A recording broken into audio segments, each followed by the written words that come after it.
નમસ્કાર, ગ્લોબલ એક્સપ્રેસમાં તમારું સ્વાગત છે. હું આપની સાથે ચેતન.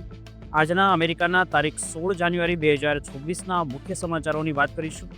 અમેરિકામાં રહો છો, અમેરિકાના રોજના અપડેટ જાણવા માટે ગ્લોબલ એક્સપ્રેસને સબસ્ક્રાઇબ કરવાનું ભૂલતા નહીં. આજના અમેરિકાના મુખ્ય સમાચારોની આપણે વાત કરીએ તો શું તમારી પાસે અમેરિકાનો પાસપોર્ટ છે? ટ્રમ્પના એક નિવેદને લાખો ભારતીયોની ઊંઘ ઉડાવી દીધી છે. જાણો શું છે તમારી એક નાની ભૂલ તમારી વર્ષોની મહેનત અને સપના પર પાણી ફેરવી શકે છે. ડીનેચરલાઇઝેશનનો એ કયો છૂપો કાયદો છે જે તમારી નાગરિકતા છીનવી શકે? આ પછીના સમાચારની આપણે વાત કરીએ તો અમેરિકા ફર્સ્ટ કે આર્થિક વિનાશની શરૂઆત. દેશ નિકાલના આંકડાઓ પાછળનું એવું સત્ય છે જે સરકાર તમારાથી છુપાવી રહી છે. શું લાખો લોકોને બહાર કાઢવાથી ખરેખર અમેરિકાઓનું જે જીવન સુધરી જશે? જાણો કેવી રીતે મજૂરોની અછત તમારા ઘરના સપનાઓને મોંઘું કરી રહી છે. આંકડાઓની માયાજાળ પાછળનું અસલી રહસ્ય શું છે? અને આ પછીના સમાચારની આપણે વાત કરીએ તો અમેરિકાએ 75 દેશો માટે દરવાજા બંધ કર્યા છે. શું આમાં ભારતનું નામ છે કે નહીં? 2026ની શરૂઆતમાં જ લેવાયેલા ચોંકાવનારા નિર્ણયથી આખા વિશ્વમાં ફાળ પડી છે. વિદેશ મંત્રીના એક ગુપ્ત નિર્દેશે લાખો પરિવારના સપના ઢોળી નાખ્યા છે. ઓપરેશન પેરિસ અને વિઝા સસ્પેન્શન પાછળનું અસલી ષડયંત્ર શું છે? આ બધા જ સમાચારની વિગતે ચર્ચા કરીએ. આપ જોતા રહો ગ્લોબલ એક્સપ્રેસ.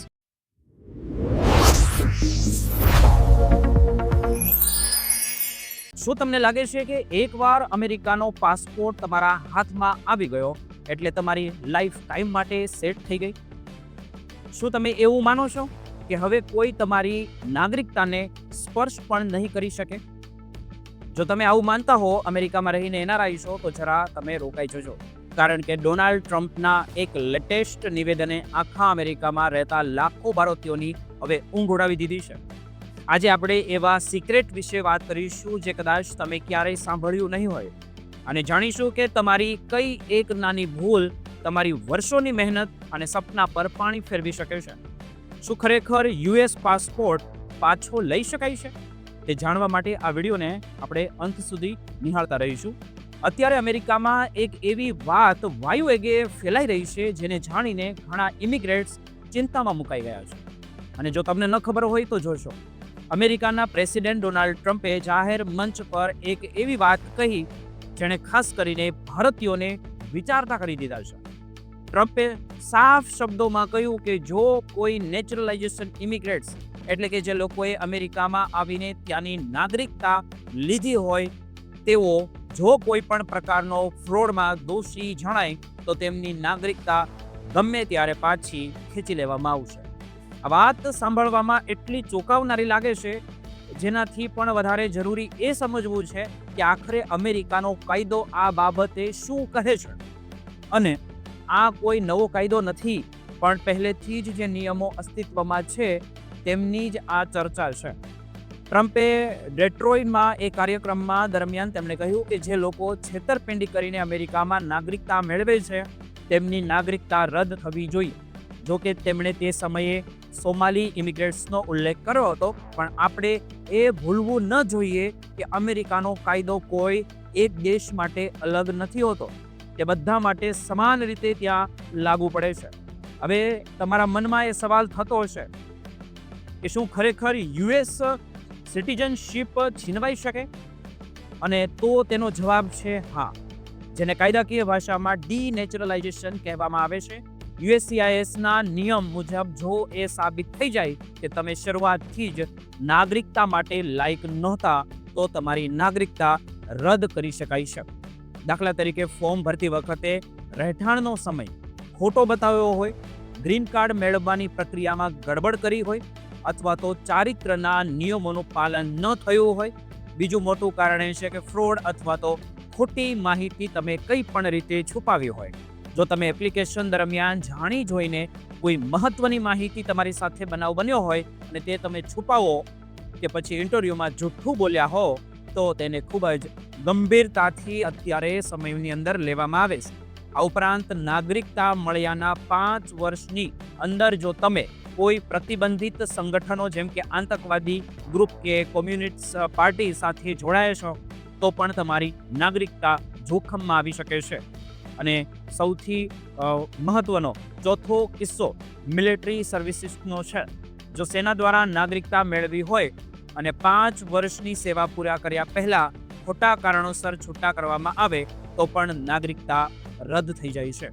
યાદ રાખજો કે સામાન્ય આર્થિક ગુનામાં નાગરિકતા ઓટોમેટિક જતી નથી, પણ જો ગુનો નાગરિકતા મેળવવાની પ્રક્રિયામાં કરેલા ફ્રોડ સાથે જોડાયેલો હોય તો ખતરો વધારે બની જાય છે તમારી સાથે. અને ટ્રમ્પના નિવેદન સાથે સોમાલી ઇમિગ્રેન્ટ્સ માટેનો ટેમ્પરરી પ્રોટેક્શન સ્ટેટસ ખતમ કરવાની વાત પણ જોડાયેલી છે આ બાબતમાં, જે ઇમિગ્રેશન બાબતે અનિશ્ચિતતા વધારે છે. ભારતીયો માટે મારી ખાસ સલાહ એ છે કે હંમેશા પોતાના જૂના રેકોર્ડ્સ અને ડોક્યુમેન્ટ્સને સાચવીને રાખો. જો ભૂતકાળમાં કોઈ ભૂલ થઈ હોય તો ગભરાવાને બદલે સારા ઇમિગ્રેટ્સ વકીલની સલાહ લો. અને ડિજિટલ યુગમાં બધી વિગતો બેકગ્રાઉન્ડ ચેક સામે આવી શકે છે, એટલે હંમેશા સત્ય અને પ્રામાણિકતા સાથે રહેવું જ હિતાવહ છે. આશા છે કે તમને આ વિડીયો ઉપયોગી લાગ્યો હશે.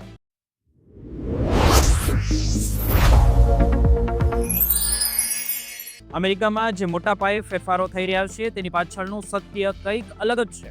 શું ખરેખર લાખો લોકોના દેશ નિકાલથી અમેરિકાના નાગરિકોનું જીવન સુધરશે કે પછી આ એક આર્થિક વિનાશની શરૂઆત છે?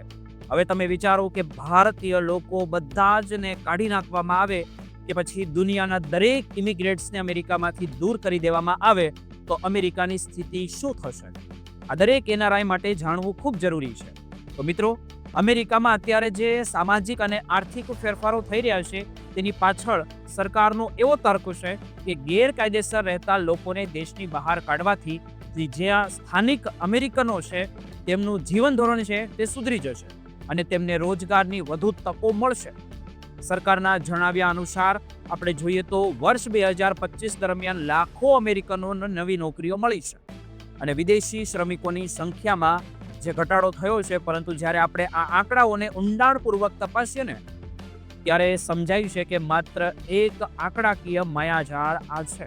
હકીકતમાં વસ્તી ગણતરીની જે ગણતરી કરવાની પદ્ધતિ એવી છે કે જો વિદેશી લોકોની સંખ્યા ઓછી બતાવવામાં આવે તો આપોઆપ સ્થાનિક લોકોની સંખ્યા અને રોજગારના આંકડાઓ ઊંચા દેખાય છે. પણ વાસ્તવમાં વેપાર ધંધામાં નવી નોકરીઓનું સર્જન એટલું જ નથી થયું જેટલું બતાવવામાં આવી રહ્યું છે. વળી સરકાર એવા દાવા પણ કરે છે કે મજૂરોની અછતને કારણે અમેરિકન કામદારોના પગારમાં વધારો થયો છે. ખાસ કરીને બાંધકામ અને ટ્રેકિંગ જેવા ક્ષેત્રમાં પગાર વધ્યો છે, પરંતુ અર્થશાસ્ત્રીઓ ચેતવણી આપી રહ્યા છે કે આ ટૂંકા ગાળાનો ફાયદો છે. ગેરકાયદેસર કામદારો ઘણીવાર એવા કામ કરે છે જે અમેરિકન નાગરિકો કરવા નથી માંગતા. અને જો આ મજૂરો જ નહીં હોય તો મોટા પ્રોજેક્ટ્સ અટકી જશે અને જેના કારણે ઇલેક્ટ્રિશિયન અને પ્લમ્બર જેવા કુશળ અમેરિકન કામદારોની નોકરીઓ પણ જોખમમાં આવી શકે છે.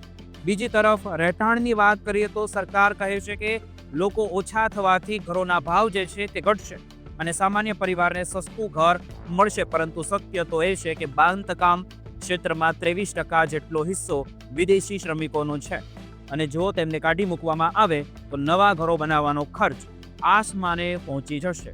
આ સાથે જ કેનેડા અને મેક્સિકોથી આવતા સિમેન્ટ અને લાકડા પરના નવા ટેક્સને કારણે ઘર બનાવવું હવે વધારે પહેલા કરતાં મોંઘું સાબિત થઈ જશે.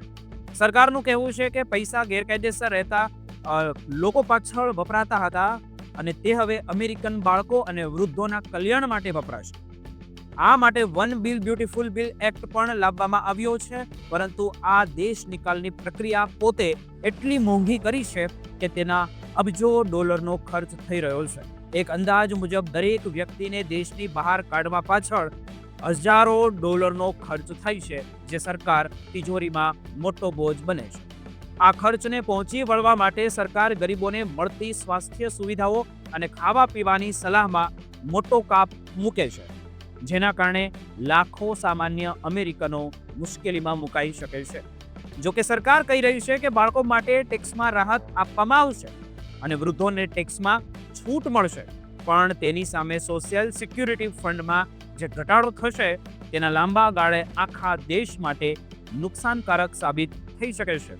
સુરક્ષાના નામે પણ સરકાર દાવો કરે છે કે જો ગુનાખોરીમાં મોટો ઘટાડો થયો છે, પણ નિષ્ણાતોનું કહેવું છે કે ગુનાખોરી ઘટાડવાનો સિલસિલો તો વર્ષ 2023થી જ શરૂ થઈ ગયો હતો અને તેનો શ્રેય માત્ર દેશ નિકાલને આપવો યોગ્ય નથી. ઉલટાનું તપાસમાં એવું પણ બહારમાં આવ્યું છે કે અમુક જગ્યાએ આંકડાઓ સાથે છેડા કરવામાં આવ્યા છે, જેથી શહેર સુરક્ષિત દેખાય, અમેરિકા સુરક્ષિત દેખાય. અંતમાં જો આ આખા અમેરિકાની અર્થવ્યવસ્થાની વાત આપણે કરીએ ને, તો લાખો કામદારોને એક સાથે કાઢી મૂકવાથી દેશના કુલ ઉત્પાદન એટલે કે જીડીપીમાં મોટો ઘટાડો થઈ શકે છે, જે આર્થિક મંદી તરફ દોરી શકે છે. આમ અમેરિકન ફર્સ્ટની નીતિ અત્યારે જોઈએ તો ભલે ઉપરથી સારી લાગતી હોય, પણ તેની આંતરિક અસરો અમેરિકાના ભવિષ્ય માટે ઘણી બધી પડકારજનક દેખાઈ રહી છે.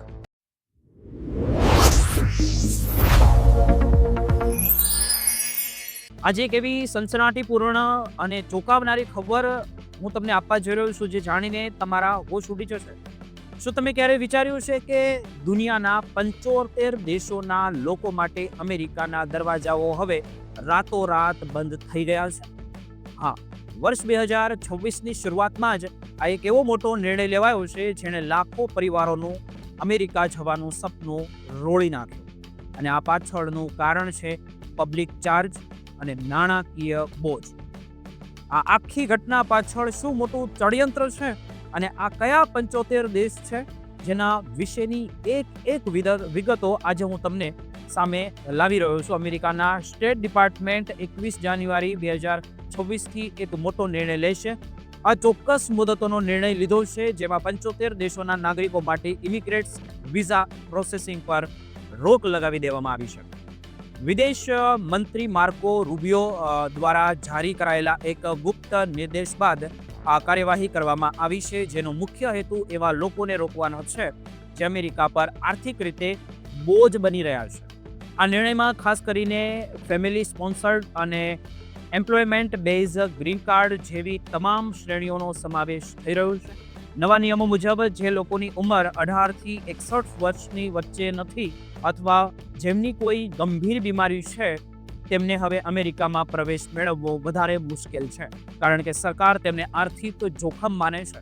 આ 75 દેશમાં આફ્રિકાના 26 દેશો, મધ્ય પૂર્વના અફઘાનિસ્તાન, ઈરાન, ઇરાક જેવા દેશો, અને લેટિન અમેરિકાના બ્રાઝિલ અને કોલંબિયા જેવા દેશો, અને એશિયાના પાકિસ્તાન, બાંગ્લાદેશ, થાઈલેન્ડ અને નેપાળ જેવા દેશોનો સમાવેશ થઈ રહ્યો છે.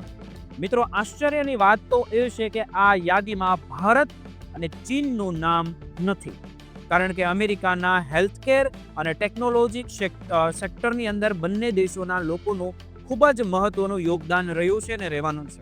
જો કે આ નિર્ણય પાછળ જે તર્ક આપવામાં આવ્યો છે કે વિદેશીઓ અમેરિકાની સરકારી યોજનાઓનો વધુ ઉપયોગ કરે છે કે તે કેટા ઇન્સ્ટિટ્યૂટના ડેટા કરતાં તદ્દન અલગ છે.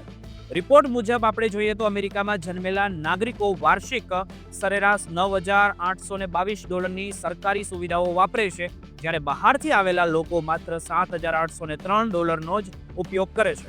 આટલું જ નહીં, મીડિયા અને સોશિયલ સિક્યુરિટીમાં પણ વિદેશીઓનો વપરાશ અમેરિકાના મૂળ નાગરિકો કરતાં ઓછો છે. છતાં આ નવો કાયદો યાદીમાં લેવામાં આવ્યો. આ સમગ્ર મામલામાં મિનેસોટા રાજ્યમાં થયેલા મોટા કૌભાંડે પણ આ આગમાં ઘી હોમવાનું કામ કર્યું છે, જ્યાં $250 મિલિયન ફીડિંગ અવર ફ્યુચર કૌભાંડમાં અનેક લાખો પર આરોપ લાગ્યો, જેને પગલે ઓપરેશન પેરિસ શરૂ કરીને 2000 ફેડરલ એજન્ટો ઉતારી દેવામાં આવ્યા છે.